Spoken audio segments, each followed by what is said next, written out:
आप सब लोग मेरे जन्मदिन के अवसर पे यहाँ इकट्ठा हुए, छोटे से घर में पैदा हुए और अपने परिवार के लिए जिए और मर गए, तो हम क्या देश को दे गए, क्या समाज को दे गए, क्या हम मनुष्यता को, मानवता को क्या दे गए। पारिवारिक जीवन से थोड़ा सा अलग समय निकाल करके जो समाज के लिए, राष्ट्रीयता के लिए, मानवता के लिए थोड़ा सा भी समय देता है, तो वास्तव में वो जीवन में महान होता है। वो कुछ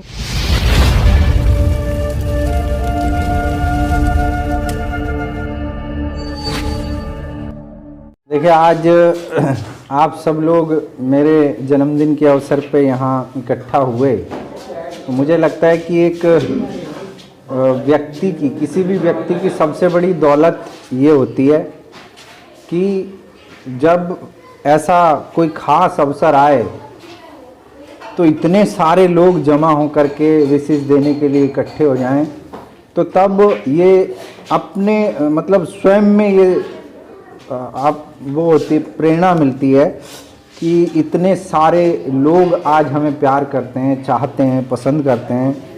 इसका मतलब कि हमने जीवन में काफ़ी कुछ कमाया है। तो ये, क्योंकि देखो ये पृथ्वी बहुत बड़ी है, बहुत सारे लोग जीवन में, मैं हमेशा कहता हूँ कि इतनी बड़ी पृथ्वी है, हम यहाँ उसमें भी दिल्ली, जब आप भारत का नक्शा देखते हैं तो दिल्ली छोटा सा बिंदु नज़र आता है, और उस बिंदु में जब हम अंदर जाते हैं तो यहाँ आके ये दिखाई नहीं देगा कि जहाँ हम खड़े हुए हैं। लेकिन मेरा कहने का मतलब ये है कि अगर हम लोग जिए और एक छोटी सी गली में, एक छोटे से घर में पैदा हुए और अपने परिवार के लिए जिए और मर गए, तो हम क्या देश को दे गए, क्या समाज को दे गए, क्या हम मनुष्यता को, मानवता को क्या दे गए। मेरा मानना ये है कि हम सब लोग जितने यहाँ उपस्थित हैं, सब लोगों से मेरा ये निवेदन है, और सबसे मैं कहना चाहता हूँ कि अपने जीवन में सुबह उठ करके खाना खाने से लेकर के अपने बच्चे पालने तक और सारी व्यवस्थाएं जुटाने तक सब करते हैं, लेकिन जो व्यक्ति अपने इस पारिवारिक जीवन से थोड़ा सा अलग समय निकाल करके जो समाज के लिए, राष्ट्रीयता के लिए, मानवता के लिए थोड़ा सा भी समय देता है, तो वास्तव में वो जीवन में महान होता है। वो कुछ ना कुछ लोगों के लिए तो कर जाता है। इसलिए हम लोगों को थोड़ा सा परिवार का दायरा बढ़ाना चाहिए। परिवार का दायरा बढ़ेगा, ये पूरी मानवता, पूरी सृष्टि हमारा परिवार है, और इस पूरी सृष्टि के लिए यदि हर व्यक्ति सिर्फ अपने परिवार के बारे में सोचने में लग जाता, तो आज इस देश में गांधी पैदा नहीं होते, अंबेडकर पैदा नहीं होते, इस देश में एपीजे अब्दुल कलाम पैदा नहीं होते। इतनी महान हस्तियां इस देश के अंदर हुई, जिन्होंने पूरे विश्व में, जो अपने आप में भारत की तरफ से, जब भारत के प्रधानमंत्री भी बाहर जाते हैं तो वहाँ क्या कहा जाता है, भारत के प्रधानमंत्री क्या भेंट करते हैं, जाके दूसरे देश के राष्ट्र के प्रधानों को क्या भेंट करते हैं, भगवान बुद्ध की स्टैचू भेंट करते हैं। और बुद्ध जिसने पूरी आज मैं कह रहा हूँ 52-56 कंट्रीज में भगवान बुद्ध की विचारधारा को फॉलो किया जाता है। बुद्ध हैं किसके? हमारे। हमें गर्व होना चाहिए कि हमने भगवान बुद्ध को यहाँ पैदा किया। बुद्ध और महावीर यहाँ इस धरती पे चले, उन्होंने यहाँ विचरण किया। यहाँ राम कृष्ण जैसे महान पुरुषों ने यहाँ विचरण किया, जिनकी आज तक हम कहानियाँ सुनकर प्रेरित होते हैं। भगवान राम की, भगवान कृष्ण की, बुद्ध की, महावीर की, और सबकी विचारधाराओं को फॉलो करने वाले लोग हैं। लेकिन मेरा ये मानना है कि हम इन विचारधाराओं को सबको पढ़ें। हम सब लोग सबसे पहले तो शिक्षित बने। ये आज के इस खास दिन पे मेरा ये छोटा सा संदेश है मेरे सब भाइयों को, कि हम सब लोगों को पहले तो थोड़ा थोड़ा सबको पढ़ना चाहिए, मेरा ये कहना है। और थोड़ा सा जब हम पढ़ेंगे तो कहीं ना कहीं हमें समाज के लिए, मानवता के लिए कुछ ना कुछ करने की प्रेरणा जरूर मिलेगी। क्योंकि अगर देखिए, अगर भगवान राम अगर अपना घर छोड़ के और जंगल नहीं जाते तो क्या कभी रामायण लिखी जाती? खत्म हो गया था वहीं। अगर वो छोटे से लालच में आके कि राज्य तो मिल ही रहा है, वापस लाने के लिए भी भरत पहुंच ही गए हैं, पूरा परिवार आ गया, पूरी अयोध्या आ गई है, रिश्तेदार भी आ गए हैं, ससुराल वाले भी आ गए हैं, तो वापस चलते हैं। क्यों जी, डिसीजन बदल सकता था, लेकिन उन्होंने अपना डिसीजन नहीं बदला और जिस संकल्प के साथ निकले थे निकल गए। बुद्ध अगर उस रात घर से जब घोड़े लेकर निकले थे और वो अगर जंगल से वापस लौट आते तो क्या आज दुनिया ये बुद्धिज्म को जान पाती, उनके विचारों को जान। तो मेरा कहने का मतलब ये है कि जो जीवन में कुछ बड़ा करना चाहता है, परवीन भाई की बातों को मैंने ध्यान से सुना और मेरा एक ही विचार है कि जीवन में जिसके बड़े लक्ष्य होते हैं उसके लिए कठिनाइयां भी उतनी बड़ी होती हैं। तो और जीते जी महान पुरुषों को प्रधान जी किसी ने स्वीकार नहीं किया।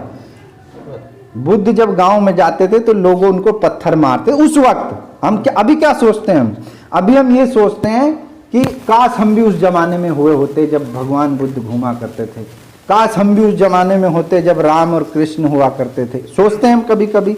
लेकिन जब वो हुए तब उस समय के लोगों ने उनकी कदर नहीं करी। उनको भगवान बुद्ध जब गांव में जाते थे तो लोग उनको पत्थर मारते थे। महावीर के कानों में कीलें ठोक दी लोगों ने, बताओ आप। ईसा मसीह को सूली पे लटका दिया, क्या कसूर था? कुछ नहीं, ठीक है। लेकिन आज सारी दुनिया फॉलो करती है, आज उनके विचारों को बड़ा चढ़ा करके बताया जाता है, सबको फॉलो किया जाता है? भगवान राम को उस समय लोग समझ जाते तो शायद कुछ और होता। लेकिन मेरा कहने का मतलब ये है कि जब मैं ये क्यों कह रहा हूँ, इसलिए कह रहा हूँ कि जब हम लोग परेशानियों का सामना करते हैं तो हम हताश ना हो, हम ये ना सोचें कि यार ये लोग मेरा साथ क्यों नहीं दे रहे। नहीं देंगे भाई। आपके अगर विचारधारा में दम है और अगर आप में मानवता के लिए, समाज के लिए कुछ करने का जज्बा है, सारी दुनिया आपके खिलाफ खड़ी रहेगी, लेकिन इतिहास में आपको सम्मान जरूर मिलेगा। इतिहास आपको सम्मान जरूर देगा। आज उन लोगों को जान नहीं पाते, इतिहास ने सम्मान दिया ना, आज हम याद कर रहे हैं। देखो 90 साल के बड़े बड़े बुजुर्ग हमारे आपके घरों में आस पड़ोस में रहते हैं, जो मतलब बैठे हुए लेटे हुए दिन रात मौत की दुआ करते हैं। लेकिन 23 साल का भगत सिंह ऐसा कर गया अपनी 23 साल की उम्र में कि 90 से लगा लो 4 गुना कम है उसकी उम्र।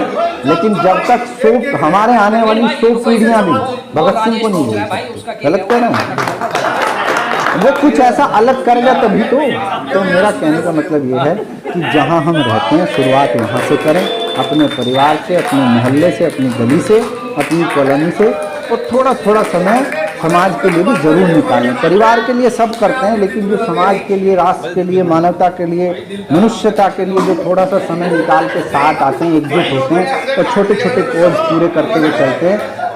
आज आपको आपका परिवार जानता है, कल आपको आपकी गली जानने लगेगी, कुछ समय के बाद परवीन ने मेहनत की तभी तो आज पूरा वार्ड जानता है, तभी तो विधानसभा के सारे गणमान्य लोग परवीन राणा कौन है बताने की तो जरूरत नहीं है। त्रिपाठी जी, मुझे याद है हम इनको जाते थे, कहते थे मेरे त्रिपाठी जी थोड़ा सा बाहर निकलो, थोड़ा सा पूरी कॉलोनी संभालो, तो इनको अजीब लगता था उस वक्त। लेकिन आज देखो, आज अगर पूरी कॉलोनी जान रही है, उन्होंने हिम्मत की निकलने की, तब ना जान रही है, तभी तो जान रहे हैं लोग। तो जब हम हिम्मत करेंगे तो लोग भी आपके पीछे आएंगे, लेकिन उस समय के लिए भी हमें तैयार रहना चाहिए जब आप अकेले खड़े हो जाएंगे और आपके पीछे कोई नहीं होगा, लेकिन वो लड़ाई आपको तब भी अकेले लड़नी पड़ेगी। और जब हम उस लड़ाई को अकेले, जब लोग दूर खड़े होकर ये देखेंगे ना कि यार हम साथ थे तो तब भी लड़ रहा था, तो उन्हें ये भ्रम हो गया कि हमारी वजह से लड़ रहा है, हमारी ताकत पीछे है। लेकिन जब वो हट गए उसके बाद भी वो तलवार भांज रहा है, उसके बाद भी लड़ रहा है, तो फिर वो आपसे प्रेरित होंगे कि भाई ये बंदा नहीं रुकने वाला, इसमें दम है, इसके पीछे चलते हैं। तो एक दिन आएगा, एक दिन वो समय आएगा कि आपको कहने की जरूरत नहीं पड़ेगी, लोग बुलाने नहीं पड़ेंगे, लोग अपने आप आके खड़े आपके पीछे हो जाएंगे कि भाई आप चलो, पूरी ताकत के साथ हम आपके साथ हैं।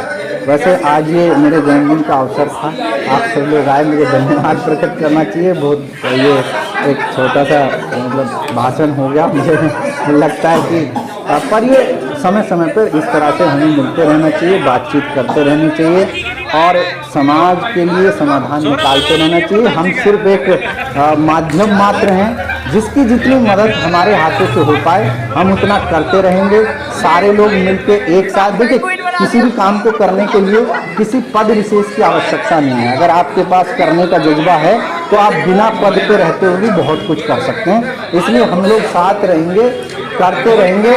आज ईश्वर की कृपा से हमारे पास विधायक है, हमारे पास पार्षद है, हमारे पास दिल्ली में आज नगर निगम में सरकार है, और ये सरकारें आती रहेंगी, चलती रहेंगी, बदलती रहेंगी, लोग आते रहेंगे, लेकिन आपके किए हुए समाज के लिए काम सदैव इतिहास में दर्ज होते रहेंगे।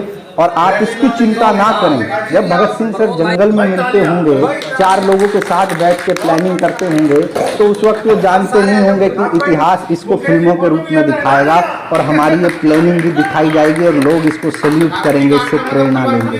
उसको नहीं पता था उस वक्त। तो आज जैसे हम लोग यहाँ बैठे हैं, बातचीत कर रहे हैं, इन्हीं में से कोई आदमी निकल करके भगत सिंह से भी बड़ा क्रांतिकारी बन जाए, कुछ बड़ा देश का नाम रोशन कर जाए, और फिर यही क्षण, यही पल फिर इतिहास में प्रेरणा के तौर पर लिखते जाएंगे और हम सबको याद किया जाएगा कि देखो ये लोग भी उस समय साथ थे। तो इसलिए सारे लोग साथ में रहें, एकजुट रहें, मुट्ठी में दम होता है। और लोग भड़काने वाले बहुत मिलते हैं, हम लोग भड़क के थोड़ा कट भी जाते हैं, लेकिन फाइनली हम सब साथ रहें और हम लोग जरूर परिवर्तन लाएंगे। और समाज में जो विकास की रफ्तार चल रही है उसमें हमारा योगदान होगा, तो हम अपने आप को सौभाग्यशाली समझेंगे। और मैं स्वयं को सौभाग्यशाली समझता हूँ कि आप जैसी महान विभूतियाँ, आप जैसे मेरे छोटे बड़े भाई आज यहाँ इकट्ठा हुए, आप सभी का हार्दिक